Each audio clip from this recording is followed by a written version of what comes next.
Welcome class 11th। आज हम लोग संघ सीलेंट्रेटा के बारे में बात करेंगे।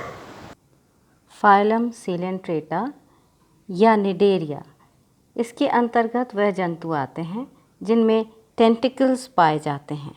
टेंटिकल्स को हिंदी में श्रृंगिकाएँ भी कहते हैं। ये टेंटिकल्स हैं जो पाए जा रहे हैं प्रत्येक जंतु में। ये ज़्यादातर एक्वेटिक होते हैं, मरीन, सेसाइल होते हैं, एक जगह स्थायी, और यह फ्री स्विमिंग भी इनमें पाई गई है। ये ज़्यादातर रेडियली सिमेट्रिकल होते हैं अडल्ट स्टेज में या वयस्क अवस्था में।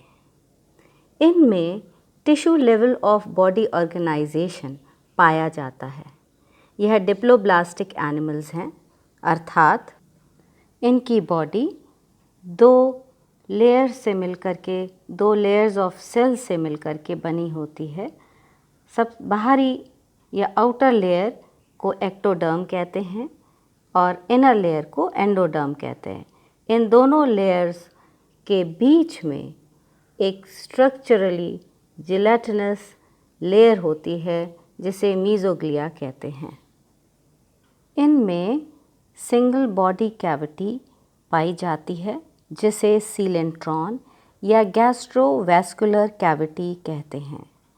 इसलिए इस संघ या फाइलम को सीलेंट्रेटा कहते हैं।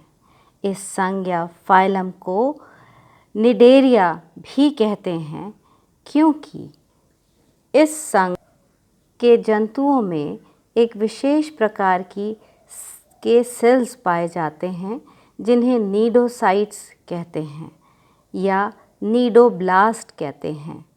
यह सेल्स स्टिंगिंग कैप्सूल पाया जाता है इन सेल्स में, या नेमेटोसिस्ट प्रेजेंट होता है, और ये सेल्स ज़्यादातर टेंटिकल्स में पाए जाते हैं। इनकी संख्या अधिक होती है टेंटिकल्स में, जो कि ये अपने शिकार को पकड़ने के लिए मदद करते हैं। इनका बॉडी एक बैग या सैक के समान होता है, अर्थात इसमें एक सिंगल ओपनिंग, सिर्फ एक ही ओपनिंग होती है जिससे ये इंजेशन और इजेशन करते हैं, अर्थात अंतर्ग्रहण, और जो भी एक्सक्रीटरी प्रोडक्ट है उसको उसी सिंगल ओपनिंग से बाहर निकालते हैं।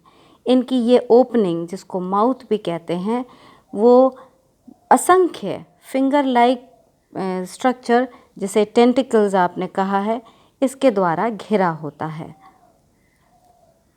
यह मांसाहारी होते हैं, अर्थात कार्निवोरस होते हैं, जो कि लिविंग प्रे पर डिपेंड करते हैं, और ये लिविंग प्रे को पकड़ने के लिए टेंटिकल्स, जिसके अंदर की असंख्य नीडोब्लास्ट या नीडोसिस्ट्स पाई जाती हैं, उनके द्वारा ये प्रे को, यानी अपने शिकार को मूर्छित करते हैं।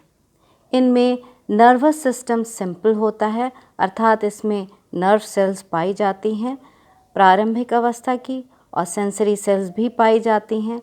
इन नर्व सेल्स का एक डिफ्यूज़ नेटवर्क पाया जाता है। इनमें वैस्कुलर, एक्सक्रीटरी और रेस्पिरेटरी सिस्टम एब्सेंट होता है।